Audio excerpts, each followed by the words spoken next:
Hello and welcome everyone to my first English-speaking podcast on my channel, Bakkie met Bergsma, which means having coffee in Dutch, with me, your host. I'm talking to Richard Grannon today, also known as the Spartan Life Coach. He has around 300,000 followers on YouTube. He has a degree in psychology and is also a martial arts teacher. He has dedicated his work to improving people's emotional intelligence, help them overcome personal suffering. He's an expert on narcissism, psychopathy, PTSD, codependence, and I would also like to call him a philosopher. I wanted to talk to Richard to learn from him how we can cope in this current crisis and how we can maintain our mental well-being. So in this conversation, we talk about what the nature of this crisis really is and why crisis doesn't really have to be a bad thing if you can take control over your own destiny. I hope you enjoy it. I love technology. Yeah. It's the tech anxiety that's, bigger than anything else, basically. All right, let's go. This is really funny because I've seen so many YouTube videos of you, and now it's like I'm watching your YouTube video, but it's actually with me. But it's live. Get over my starstruck thing. I don't know. It's interactive now. It's real. It's real. I'm really here with Richard Grannon, you all. But it's a great honor to talk to you, Richard. Grannon, also known as the Spartan Life Coach. I have learned so much from you. Like, I think it was 2013 that I came across your videos, struggling a little bit with my own family relationships, looking for answers. I think it was a video that was called Why Your Family Hates You. Which now people think that my family hates me, but it was just looking for answers, like why are things going so difficult? The conversations were difficult. We were not seeing each other, things like that. And you have this sort of tough love approach to your teachings and to your videos, and I really like that style. So that you have maintained that throughout the years. I haven't been watching you all these years. It's been a little bit off and on. But I think it's really great that you have, especially in these crazy times, you have really put yourself out there and spoken to many people and helped many people. I would guess. But before we hit all the COVID apocalyptic Armageddon talk, how are you? Generally pretty good. Yeah, today is a good day. Okay. Generally good. Yes, thank you. You're living in Spain right now, or just on a holiday, or? Sometimes I come and I'll do like 5 months in Ibiza. I quite like working from here. It's a nice place to work from. So I'm at the tail end of a 5-month stint in Ibiza. Yeah, it's better than the British climate weather. It is. It certainly is. And how is the political climate compared to home right now? Well, Ibiza does its own thing to a degree. Generally speaking, Brits are still welcome here because, it's a tourist industry. They need Germans, Dutch and Brits, but Brits is the thick end of the wedge. So that's quite friendly. Things are strict. It's strict. Once you definitely, so everything is very laid back and very Southern European until there is a law or a rule. And then you remember that this was a fascist country for several decades, and suddenly there's no leeway for anything. So politically, it's obviously the flavour is different than it would be in the UK, and I've spent time in America as well, but certainly a bit more liberal overall than the UK has been. But then when it isn't liberal, when you cross a boundary, it's very, very, very strictly enforced. The Dutch actually refused me entry on January the 3rd of this year. Really? Which I couldn't believe it. They didn't even offer you quarantine for 2 weeks? And No. Why? No, they wouldn't let me leave the airport. There was me and a bunch of Brits who were trapped in, what's the main airport there in? Schiphol. Yeah, Schiphol. We were trapped there. And we were told to collect our luggage. We had a security team take us to collect the luggage, and we were told to buy a ticket to anywhere else other than Amsterdam. Really? Really strange. We really like the Brits. They're so friendly when they come visit Amsterdam.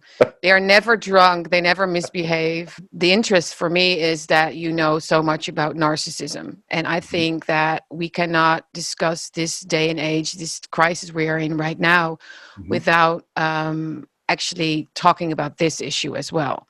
Sure. Like, and you have covered this extensively in your videos.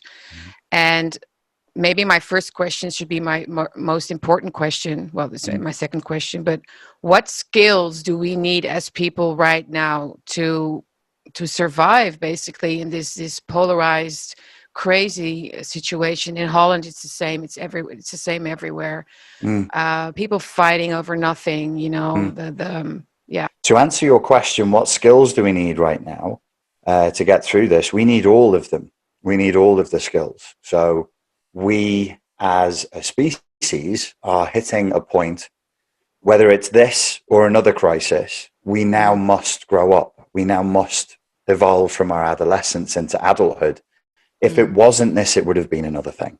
So this is now inevitable. Yeah. For a lot of different factors. We are at a crisis point as a species. If it happens to be this and the evolution is created by this, then great. If it isn't, it will be something else. We must grow up. You know, we are now trapped in a prison of comfort that we've created as a species. We're the victims of our own success. Famine, plagues, genocide, earthquakes, none of that killed us. But finally reaching the cities of electric light and places where there's an abundance of food, which we dreamt of for hundreds of thousands of years, that could be the thing that takes us out. And it is the narcissistic psychosis that success breeds that's doing it. So yes, narcissism is also very, very relevant to the scenario we're in now.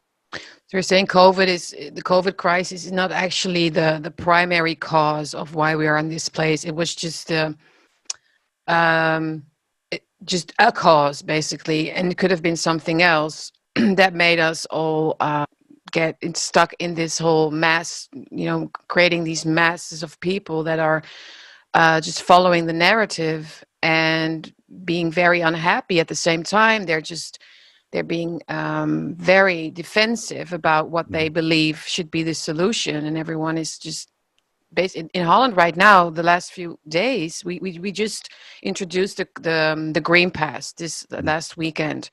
So I've been saying this before also. This is going to be a great. The differences are going to be very visible now. You know, because people can't hide behind, I don't know if I'm getting vaccinated. You know, they have to really be outspoken about it right now, and everyone's really agitated, and the media is just going totally crazy with accusing the anti-vaxxers, as they are called, of not contributing. So you can see they're creating these masses right now that are really like soldiers in a war trying to shut us down, and the censorship on internet is not helping either.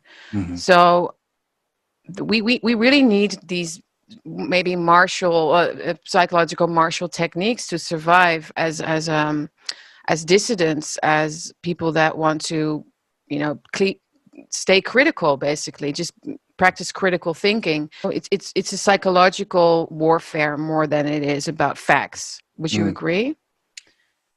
It certainly is. I mean, we know that because of the gaslighting. We're being told to, well, the Brits, they have a phrase that they use, which is follow the science, follow the science. And I'm like, well, that's not science. That's not what you do in science. You don't just blindly follow the last published research paper. You challenge it. And we're not following the science because there are plenty of scientists out there saying this is not how we should be doing this. My view is, when I say it would be this crisis or another crisis, it's global. Everybody's facing this. All human beings, wherever they are, rich, poor, anywhere in the earth, are being touched by this in some way. And the second element that I think indicates that if it wasn't this crisis, it would be another one, as you've just said, is it's a battle of narrative. It's not a battle of science. It's a battle of narrative and control of carefully selected scientific data. There were many ways that we could have responded to this. There were many things that we could have chosen to focus on. We've chosen vaccines instead of antivirals. That's an interesting choice. That's just one. That's just one thing. Why is the big focus on vaccines, not on antivirals? If it's a virus that's the threat, why is it not on health? Why are we not concerned that people are fat or drinking too much alcohol, or we're even rewarding people for taking a vaccine by giving them donuts and cheeseburgers in America? And I Yeah. think, well, if we're following the science, the data has shown us very clearly that the people who die from Mm-hmm. SARS-CoV-2 tend to be immune system compromised Yeah. and or obese with other comorbidities that are brought about by living an extraordinarily unhealthy lifestyle. But we're not having that conversation, and we're not talking about antivirals. It's vaccine, vaccine, vaccine. Yeah. So that's an example where we could say this is not this is really not about science. This is about an agenda. This is about a narrative. Mm. What you said about what we need to combat it, yes, just being rational and just being reasonable won't be enough. It No. would only have been enough inside of an infrastructure that wasn't collapsing, but this one is. So there's no safety within. Yeah. There's not much safety anywhere right now. Yeah. It feels that way, at least. But you also said, I think you also made a video about this, why young men are the ones that are really not triggered by this crisis. They're actually very passive right Mhm. now. I think what we're seeing is a culture that has maybe deliberately, like to fulfill an agenda, or maybe it's just spontaneously occurred that way, has become toxically passive. And where you will see that, where you will notice the problem, where you'll see symptoms in the body, will be in young men who shouldn't be responding this way, who wouldn't at any other time respond this way. But No. their testosterone levels are lower than any other time in recorded medical history. Many 25-year-olds are walking around with the testosterone level of a 65-year-old if we went back to the 1930s. So you're talking about plummeting, like physically, biologically, hormonally. Men are less masculine.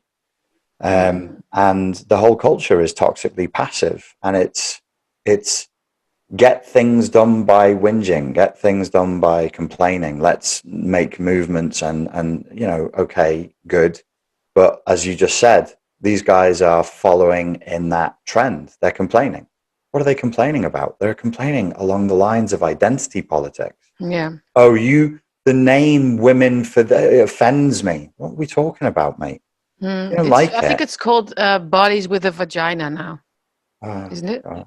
Good. The Oh, well. Lancet, which is like the leading scientific magazine, is it? What is that? I think it is. The Lancet. The They propaganda now mouthpiece of introduced America. women are bodies with vaginas, and then of course you have the social justice warriors that are upset about that because some bodies don't have vaginas and they're also women. I don't know. Yes. It's complicated. It's exhausting to actually get sucked into those stories. I've experienced that. There's no point discussing it with the woke police. No. Like like Douglas Murray has written a book about this. You might know him. Madness of crowds. He Yes. tried to talk sense into the far left Mm. on this point, but now it has landed in Holland as well. And I think I feel like it's next to the COVID thing. It's just exhausting to just even switch on the TV or read the newspaper at this point.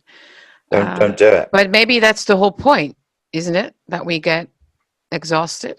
There is an agenda to exasperate people. Every narcissistic agenda includes deception, gaslighting, and the attempt to exasperate the target. Because when the target is exasperated, they behave in a irrational, aggressive, or depressed way. And then the person who's doing the abusing can turn around and say, "Look at you, you're depressed," or "Look at you, you're angry." Look at you, you're unreasonable. It's reactive abuse. And as well as the intentional effort to do this, there is a spontaneous occurrence. I really think there's a spontaneity to this where people have drunk too much of a certain type of Kool-Aid that says, look, we must include everybody. That's a wonderful idea. Things should be equal. Wonderful, yes. And there should be no murder and indeed no evil. You can't be against all those things now. That's like a peak manifestation of the trap. The name itself is a trap. Are you saying they don't? And it's a threat. It's an implicit threat. And then I refuse to acknowledge it because you can't make me say rape is bad. You won't no, it's a given. And if you don't trust me enough, that you would assume that I think murder is bad or pedophilia is bad. I'm not talking to you because you're arguing in bad faith and you're trying to get me to submit. So no, I won't kneel. I won't raise my fist. I won't say Black Lives Matter. I won't acknowledge it. I refuse to acknowledge it because it's insane. And it is a game being played to make people submit. Say that you think that murdering kids is bad. No. But who's but you said the agenda, you said it's a game, but who's pulling the strings? Because I argue about this the most with people. Like people can see the narcissism, they can see that, you know, it's not about how our lives can be better. It's really all about the narrative. They can see that. But then when you talk about the games they are playing, everyone seems to get confused, like, oh, but who is doing that? Like, right. There can't be like a room full of people that are making these crazy stories up. Like, why are they creating this narcissism, or why are they gaslighting? Well, and who is they? It's a good question. I think the way to analyze this is to say there is a sliding scale of intentionality. And some things are intentional and some things are spontaneous. And we need to be careful in distinguishing between the two. Otherwise, we'll become paranoid and we will go insane. Yes, there are agendas. With the Black Lives Matter movement, what was the agenda? Well, we know that one of the communist trained leaders ended up owning 4 houses. One of them was a multi-million-dollar house. He collected money in the name of a murdered black teenager, and the mother went public and said, I haven't seen $1 of this money that's been collected in my murdered daughter's name. So it's grift. It's grift. Yes. It's simple money, you know, and you can just follow the money. You can just, many times. Pretty basic. But there is also signs that there is a broader agenda as well to break the will of the people and to break up the nuclear family, to break people's sanity, to break people's will. Why? Is it to turn us all into slaves to be shoved into the matrix? Maybe. But also we live inside of late stage consumer capitalism. And I want my population to be submissive. Thank you. I'd like them to vote the way I want them to vote. I'd like them to buy the trainers I want them to buy and the cars I want them to buy because it's good for my economy. We've got to be careful pointing fingers. It's also us. It's also us. We are also lazy and apathetic and greedy and addicted to consumers. Yes. So I would agree with what you're saying, but I'm also confused about the part where they can enslave us and control us because it benefits the markets and the governments, and it's easier for them to make us submissive to their ideologies and their politics. But on the other hand, they're creating these psychopaths, narcissists, me people that are, like you said, greedy. They are like the Greta Thunbergs, you know, they feel like they're on top of the world. They should be in power. Aren't they like overplaying their game a little bit? And when society has a lot of narcissism, that could really backfire also. Well, we're back to the thing of the sliding scale of intentionality. Is there, if we say they, do we mean the people who run banks? Do we mean the people who run corporations, the marketeers? We're a huge human population now. We grew from 1 billion to nearly 8 billion in 180 something years. And there's an awful lot of us doing, working, making, pushing things in certain directions. So that's why I say the they is also us. It's everywhere. It's everything. Yes, I agree. We can't be like, oh, we're the innocent targets and they're the evil. No, absolutely not. It's a game we play together. I do believe that is true. It's a game we play together, and sometimes we like to switch roles, if we're being honest. You know, people would love to think of themselves as pure empaths, the pure victims of a narcissist. Because if you're a pure victim, well, you're a martyr, you're angelic, and they're demonic. This is polarized thinking. It's the thinking of the dispossessed. It's black and white thinking. Traumatized people think this way. Okay. Adult life doesn't work like that. It just doesn't. No. So we're not having these conversations because it's easier to say, I'm a pure victim, therefore I'm good. You know, I'm unstained, I'm unsullied, and therefore I can say whatever I want. That is narcissism. That is absolute pure narcissism. It's the narcissism of victimhood. It's the narcissism of Nietzsche called it slave morality. We would all love to believe that our powerlessness is completely outside of our control, but it means that we are good people. What does that mean? So Mm. we talk a Yeah. lot about narcissism. We say there's a pandemic of narcissism. And I would say there can only ever be a pandemic of narcissism if there's a greater pandemic of codependency that permits the narcissism to exist. These are not Mm. people walking around with machine guns and machetes. They're not. No. Because No. those people are called psychopaths. Mm. Narcissists don't do that. They require collusion. They require consent. If we were not vain, if we were not greedy, if we were not full of lust, there'd be nothing that the narcissist could do. They have to tempt people. They have to Yeah. tempt them using their weakness. And once people are in that dynamic, they'll do the same thing. Nobody wants to look at their own shit, but the essence of human nature is narcissism. We were all born narcissists. Mm-hmm. If you and anybody in your comments who denies that simply doesn't understand narcissism. It's a No. Freudian concept. You cannot divide it from Freud. Healthy narcissism, a baby should be a narcissist. Then you're supposed to grow out of it. We all have that as our core template. Me. Yeah, most people think narcissism is about having an inflated ego and you're like the center of the universe. Mm-hmm. I've learned from what I've learned, it's actually the opposite. How does the narcissism fit into the COVID crisis thing? Because I have this feeling that a lot of people are actually enjoying the attention they are getting when they comply to the narrative. They're taking selfies when they've gotten the vaccine, or they're being very righteous about it. Or is that more like the hypnosis they're in, or is this also more like a personality? Well, they're only hypnotized by their own self-image. It's pure narcissism. When people are virtue signaling, a signal is not an adult-to-adult communication. A signal is even in biology, signaling, the idea of signaling that we take the concept virtue signaling from, it's biological. It takes place between animals. And it's typically, if an animal can signal positively, they can signal negatively. And animals lie to each other. They say, I'm good to breed with right now, when they're not. I'm really strong and virile, when they're not. They fake it. So signaling the concept has deception built into it. Virtue signaling is fundamentally deceptive and narcissistic. Please look at what a wonderful person I am. Well, if you're so wonderful, why do you need me to look at you?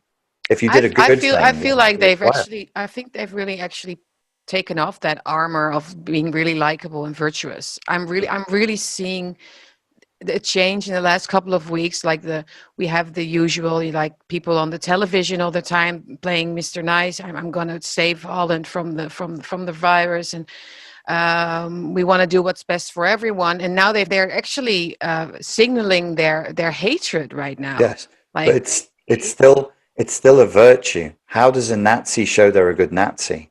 How does a good Stalinist show that they're a good Stalinist? It's still, but they're not virtue signaling to you and me. They're virtue signaling to their own team, and it's become combative. There are battle lines drawn now. They don't care if you like them. They want you to hate them. That's narcissistic supply. Negative narcissistic supply is still narcissistic supply. They're showing I'm good at coercion. I'm good at obedience. And these are people who believe obedience is a virtue. They're morons. So they have that different roles in this time. Yeah. How are you experience this crisis in your personal life? There's been practical issues, like within the family unit, around vaccination and social distancing and everything else, where most of my family just don't agree with my position at all, which is normal. I would expect that. I nearly got thrown out of the place I'm renting because I refused to wear a mask when walking through the car park. We have an isolated car park. And in the middle of summer, when it was really, really hot, I was in this closed car park surrounded by concrete. It's like 42 degrees C in there. I'm pretty sure you'd have to really want to get I'd have to sneeze on the floor and you'd have to run over and lick it quickly before it evaporated in this heat.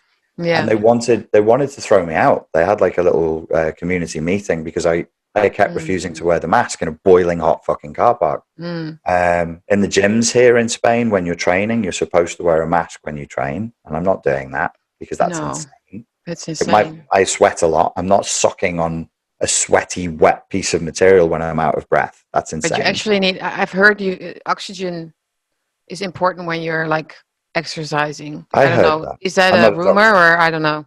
I thought We should check. Let's check the Lancet. water, oxygen. I don't know. No, but it's about compliance, really, isn't it? I mean, it's 100%. showing each other that you're complying is what the mask was about, like from the beginning. Well, it's a signal. It's a Yeah. signal. It does nothing. And we all know it does nothing because No. that's why when you sit down on a plane and eat, you Mm-hmm. can take it off. Mm-hmm. And I'm like, if all of you people really believe that there's a highly deadly, highly contagious virus afoot, Mm-hmm. you wouldn't act this way. Stop it. You No. don't. No. Even the ones who are most virtuous don't believe unless they're so low IQ that they've Yeah. not even thought through how a virus could transmit. And the thing that annoys me is you must wear a mask and you must social distance.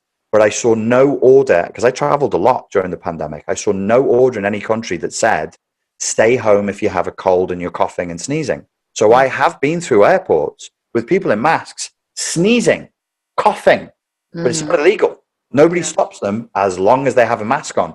Saw a woman touching her face, coughing clearly with the flu, and she grabbed her child's hand. It might have been at Schiphol Airport, actually, not this time, but the time before. And then grabbed her child's hand, and I'm like, okay, that's dangerous. If we're Yeah. talking flu, snotty hand on snotty child's hand, and then the child's just going to rub it, that's dangerous. Mm-hmm. This is where I get frustrated with people saying follow the science, and I'm like, what Yeah. do you think the mask is for? Oh, it stops me getting the virus. No, it doesn't. No. It doesn't. And nobody said that. No, and it's also made us suspicious of normal behavior, basically. But when you watch people sneeze and you're thinking about, well, they just wear a mask and now they're Yeah. sneezing. Actually, what you're doing also is making something more out of the fact that she was sneezing, and people are looking at each other like they're walking viruses, basically. My sister's kids, they'd come, I'd see them, and I'd be kissing them on the face, because they're tiny little babies, but they carried colds, they're babies, and then every Christmas I end up with the flu. But Richard, they also need to get your virus and bacteria. Sure, It's good for them. sure, When they're sure. really small, it's good. My Yeah, youngest sure. had a cold like for 5 years, and Yeah. he's fine. We can find a Normal. balance. I think what I would Yeah. say is we can find a balance. We're not all But- walking viruses. No, We but should- we should shouldn't. have But contact. yeah, I think they're trying to bubble wrap us. You're an adult. You need Yeah. to have choice and sovereignty of your own body. Yeah. And the way that this is being pushed is being totally absurdly oversold. And it Mhm. really frightens me. I'm really, really frightened by the hyper normalization effects of this. Like, what happens with my body is now the government's concern. Yeah. And they've leaned very hard into this instead Mhm. of just pushing antivirals and health and optional vaccination and Mhm. social distancing and everything you should do if there's a Yeah. pandemic. Yeah. Is there still a pandemic?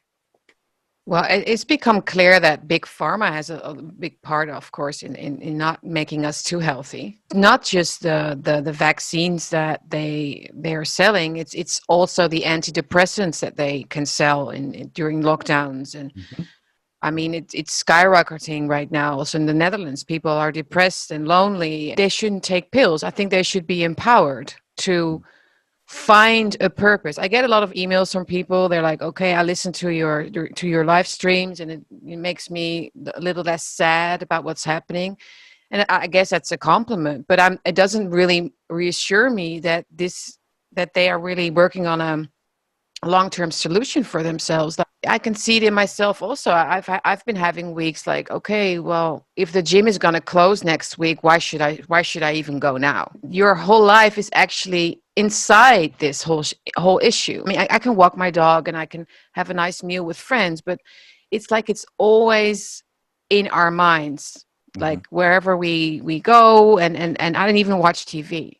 How to escape from this constant reminder that our future is uncertain and we have to get the green pass and we can't go out.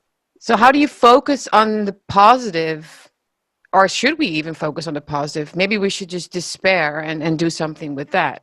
I don't really have a collective solution here. No, it's I'm not big. on the level of the individual. Always. Only on the level of individuals. I just want people to grow up. I just really want people to grow up. Because if we grow up, everything will be fine. If we stay like children. When do we grow up? When?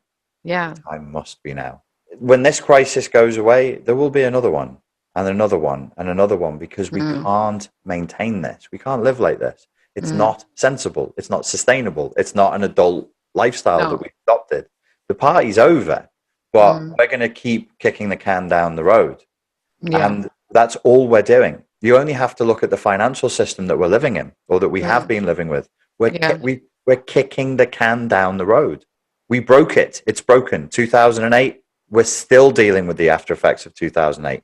Now we're going Okay. to have this economic crisis, Mm, which we'll feel the effects of for decades. Our grandchildren will be burdened with the debt that we've mhm, accumulated during this crisis. mhm. So things have to change, and the changes will be dramatic to the But yeah. individual. Go on, Mm. sorry. Oh no, but okay. So we have to stop kicking the can down the road. So is protesting the COVID measures and going into the streets and writing about it, making movies, making these videos, is that not dealing with the real issue? Maybe. In my humble opinion, it Please feels be honest, because I think this is important. it feels masturbatory to me. It feels Mm, masturbatory. What are we talking about? What are mm, we talking about? You want to, and this is yeah, only because of, years of coaching and being in therapy myself, and I know my own bullshit. No, I want to talk about this. Well, why do you want to talk about it? Because I can control that and it fits in with my self-image. Don't you want to yeah, talk about this? No, I don't. I don't want to talk about it because it'll make me cry, and I don't want to cry in front of a therapist. I don't want to cry in front of another. So let's talk about. We all do it. It's deflection. It's a simple defense mechanism. mm. There are things that we must let go of. They're done. They're That old toys. people things that we cannot control should be let go, or we should just accept.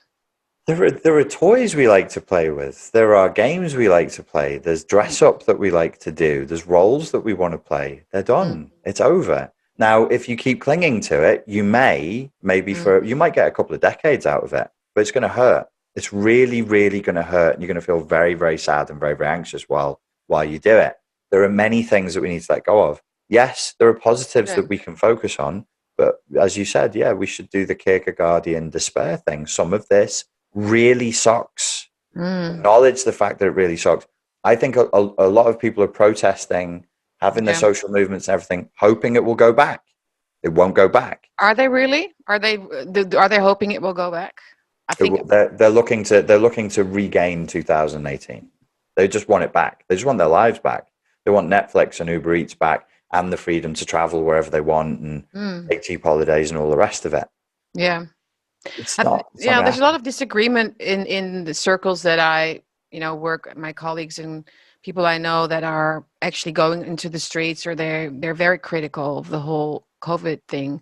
Mm, And like the half of them are like, we have to let go of this system. The system mhm, is broken. We cannot win this fight within the system. So, mhm, for example, they don't want to go to the courts. They don't want to fight the measures through the lawyers and the judges. They don't want to argue with the journalists. They don't really want to participate in this broken system. I would agree with the premise that it's broken.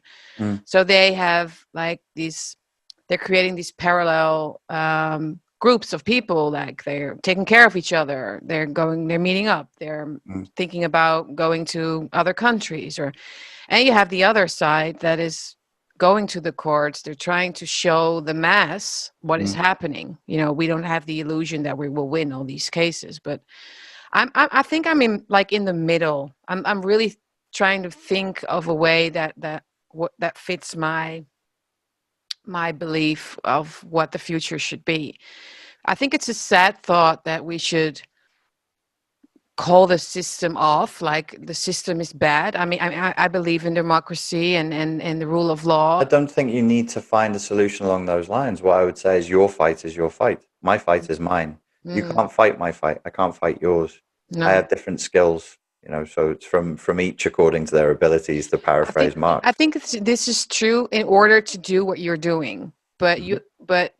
the truth is also that we are connecting. I am connecting with other people in other countries. Hmm. Um, there's this, like, I think Rupert Sheldrake, who's a biologist, calls it morphic resonance. There's this need to reach out to other like-minded people Hmm. to stay basically afloat and try to, find some sort of common ground. I think we need to have a little collective of our own. Basically, it's difficult to walk away alone. It's not a Well, human desire to do that. if that's what people feel called to do and they want to create a collective, then they should do that. They should fight this in the way that they see is best fit for them. Every individual should do it in the way that they see is best fit for them, and shouldn't feel pressured or coerced to fight it in the vision of another person. Collectivism is a problem. It's been a problem. We're living with the problems of homogenization. Like, we should all think this way. We should all do this. You mentioned Sheldrake in the morphogenetic field. Like, is there something shifting within the morphogenetic field of humanity itself at the unconscious level? Certainly. We're agitated and we don't know what to do. We want to be told what to do. And I, irritatingly, frustratingly, will say, no, it's on you now. There's no external agency left. It's internal. Your locus of control must become internal. Every time you reach out for another or a system or a political ideology, it will fail you. I've noticed that too. People tend to go to new leaders very fast. Like, they look up, they hate the political system, they hate their leaders, and then they're looking for a new person that they can adore and be and they can be. But that's what children do. They reach out for mummy and daddy's hand. I'm saying we've got to grow up. There's nobody coming to save us. It's just the individual, like Jordan Peterson's basic message actually for this time. Yin is good. Collectivism is good. So is individualism. So is yang. We just lean too far one way. That's his message. We went too chaotic. Let's bring some order and some individualism back instead of trying to fix the world, which is easy. It's fun trying to fix the world. You're all having a festival of fix. Tidy your own room. Make your damn bed. Just Make do your it yourself. bed, Make your damn bed, bucko. He's right. Bucko. He's right. And that's why people get so angry with him, because it's very triggering for people who are emotionally codependents, usually, some of them highly narcissistic and borderlines, who are invested in social justice, who are invested in trying to mother the world better. No, it doesn't need that. Let the world be broken and let it grow up. Let it be in pain and let it get stronger from that pain. This is our ayahuasca moment where we vomit and we shit and we cry and right, and then we awaken refreshed and anew with a new vision. We must be stronger than this. We must be stronger than this, because the crisis is our success. The crisis is there's too many of us, and there's only too many of us because we successfully made it to the cities of light and Atlantis that we've dreamt of for so long. Now we're here and we're fucked. We're fucked. But it's also an opportunity, basically. It is an opportunity, but don't hold on to malignant optimism. When it's wrong, say it's wrong. When it's fucked, say it's fucked. Let it be fucked. It's hard to do that. I understand, like, the anxiety of going, no, it can't be completely fucked. Some of it is completely fucked. And if we can accept that and go through the grieving cycle, the anger, the denial, the bargaining, get to acceptance, we have a chance. Yeah. And I think a lot of people are maybe still in the face of denial or... Do you think? Rage, denial, bargaining? Rage, denial, basically all of them. Yeah. But eventually we'll get to acceptance. We'll go, hey, you know what? It's not that bad that it's fucked. It's okay that it's fucked. It's not very nice that we were spunking out plastic into the ocean. Just have a good cry. Just have a good cry and get on with it. It's uncomfortable to grow up. Humanity's grieving the loss of its childhood and it's fighting and kicking like hell to hold on. Okay, fine. Fight and kick. Eventually you will become exhausted. And if it's not this crisis, it will be the next one. If it's not the next one, it'll be the one after that. We are moving in a direction that we cannot change. No. Cannot change. We cannot change humanity. We have to grow up and be adults to be human, actually. Yeah, that's true. But for many people, it can be difficult to swallow, like, the red pill in such a short time. I mean, I've met people that are still somewhere in 2008. They're still dealing with the whole, maybe we're not like a democracy anymore. It's you're still, oh, why is my house so expensive? Why Why are these people Who just? stole all the cookies and why Yeah, aren't they in why? jail? If we live in a democracy that's liberal and Western and wonderful and based on European values, why Yeah. didn't anyone go to jail? Mm. Hmm. Exactly, and it wasn't in the newspaper, so it's not true. Right? I didn't. That's a conspiracy theory because it wasn't in the newspaper. Everyone needs to go through their own process. Basically, I'm still going through a process every day of thinking like, okay, what is true? What is up? What is down? Like, Yeah. what can I change? What? Yeah. And I have fear for my children also because I Sure. mean, um, that would make it easier, I guess, if I was alone. But I mean, I have to deal with it. We Yeah. have to deal with it. You've got to be kind to yourself. Humanity's never been stressed in this way Mm. before. No. The stress is unprecedented. This is Mm. high level psychological torture. It's Mm. very, very, very hard. Mm. I think on the other side of this, a better world awaits. I'm optimistic, but Mm. it won't be like this. It won't look like this. It won't feel like this. Would we need religion in that new world? I Oh think, God, yes. yeah. We've done the non-religion thing. We've run that experiment. It's over. We can't Mm. like pure materialism. You want to talk narcissism and the flourishing of narcissism? Pure Mm. materialism has led us to that. Yeah. Look how miserable and wretched we are without spirituality. Nietzsche Look was how really right about this. Nietzsche and credit to Dostoevsky. They Yeah. were right. They wrote the same message within 3 years of each other. All Mm. credit to them both. They saw Yeah, it was this. the late 19th century. They just hit the big point, really. Mm-hmm. And they Interesting. did a great job of predicting the future. Both of them. Both of them Yeah. saw what was coming. Both of them could see.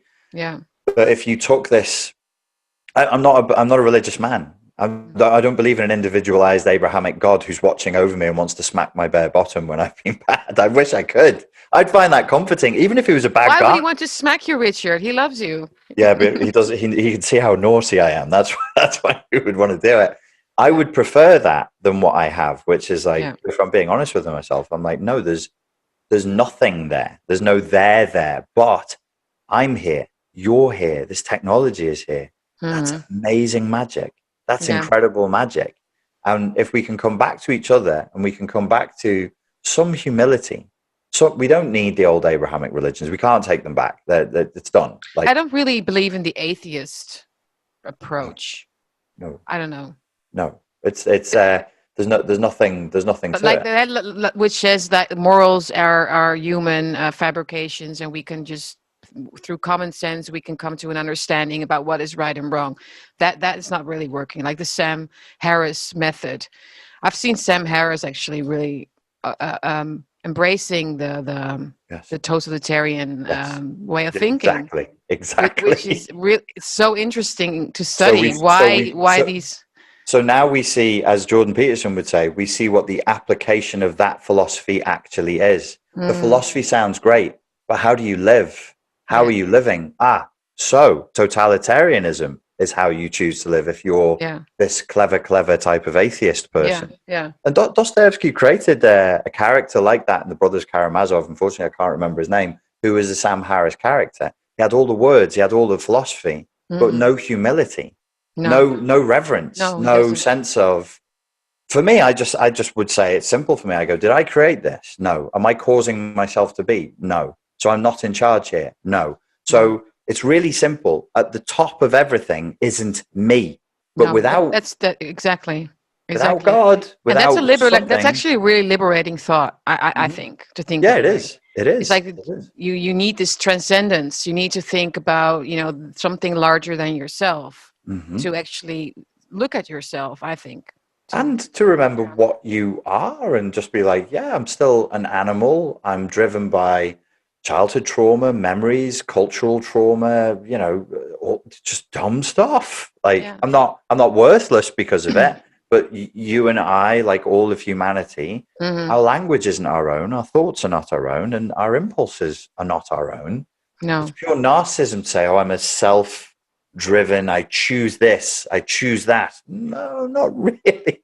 You're mm, carrying your mum's stuff, your grandmother's stuff, your grandfather's stuff. We're all carrying an yeah, awful lot of intergenerational trauma that yes, directs where we're going. It's hmm, hard to admit that. It's Yeah. hard to put that on Instagram and be like, aren't I cool? I'm driven by unconscious impulses. There should be a channel like that on Instagram, like talking about all the things that you're not, like I'm Yeah. not fabulous, I'm not great, I'm not, what is left? I'm sitting here and thinking, like Yeah. something like that. Do you think psychiatrists are going to have a lot of work in a couple of years, like all the CPSD and I could tell you in the that United will arise from all the stress that we are facing now? 100%. The mental Yeah. health crisis will be decades long. We were already in one before this began. In the UK, the system Mm, was creaking. Now the system is broken. If mm, you have a very, very serious mental health issue in the mm. UK, you will be spoken to by a quickly trained early 20s person and then directed to a computer program for your therapy. I'm not making that up. A lot of people just can't afford 40 quid, 60 quid an hour to speak to therapists. They just can't do it. So yeah, the mental health crisis is a tsunami that's still building, and we'll eventually be able to count the cost. When we look at the self-harm spikes, the body dysmorphia, the suicide rates, Mhm. it'll take us about 4 or 5 years to collate that data. Yeah. But when we do, we'll see the catastrophe. No, well, you won't be out of work then. That's for No, sure. no. Can you handle it? With great distance, yes. I just keep as much distance as I possibly can. I'm too sensitive to really know what's happening to people. But you I have seem to. very sensitive to me, like a really empathetic person. And I always think, like, how can you deal? Because I've heard Jordan Peterson say these things as well. Like, it's really difficult to speak to all these people and their problems, and it affects him. I can see it affecting him a lot. Does Yeah. it affect you, or do you use it for your own? No, no, it affects me terribly. I understand why Jordan Peterson is often he cries when Yeah. he's being interviewed because of the weight of Hmm. what he's carrying. I think he has a preponderance. Well, he said he has a preponderance towards depression himself. Yes. I keep away from it. I try to understand it algorithmically. I create formations and I look at them opaquely. I look at a collective of people who have a certain type of issue. I'm an engineer and I'm going to offer them material that will help them with that issue. I do Okay. not want to hear about how your father beat you when you were 5. I can't deal with it. Okay. I carry it, and so I don't do face to face coaching anymore. I'm Okay. too too sensitive for that stuff. I don't have any more questions, really. Is there something else that you would like to elaborate on or add to what we've talked about? I Or don't think so. We covered a lot in an hour and 5 minutes. I know my last podcast was 2.5 hours, and everyone was complaining it was too long. So I'm really Okay. glad that we made it like exactly 1 hour. I think Okay, that's great. we kept it tight and punchy, which Yeah. one of the things that I was going to say before that maybe is a point to mention in terms of compassion. A lot of this is fear based, and if you were traumatized in childhood, this situation probably doesn't terrify you. You know what terror is, where you can't move and you can't do anything at all because you're a child and you're kept by your captors inside of a prison to be psychologically and physically tortured. One can detect this. Yeah. And so it's not as fear inducing, it's not as terrifying. And we need to realize that the people who are being terrified like this in such an obvious and stupid way by such a non-threatening virus come on, they've never been stressed like this before, and they're very sensitive and they're very spoiled, and they are, many of them, really terrified. Even though they're virtue signaling, even though they're posturing, they are actually driven by terror because they think something awful is out there that's trying to get them, or at least they did in the beginning. And the thing with terror, once you put it in the water, it's kind of like putting a psychedelic in the water. It warps and distorts people's perceptions and behaviors. It has an acidic quality to it. It reduces people's boundaries and takes them back to an infantile state. Great. Very, very enlightening. Thank you, Richard, You're for welcome. this conversation, and good luck with your work. Thank you. Thank you. Is there a picture of you that I could use? Yeah. I'll send you a good one. I've had a few good ones done that have been like photoshopped. I look pretty and everything. And you deserve a very good one. Yeah, thank you. Yeah. It's good for the clicks. It is good for the clicks. Yeah.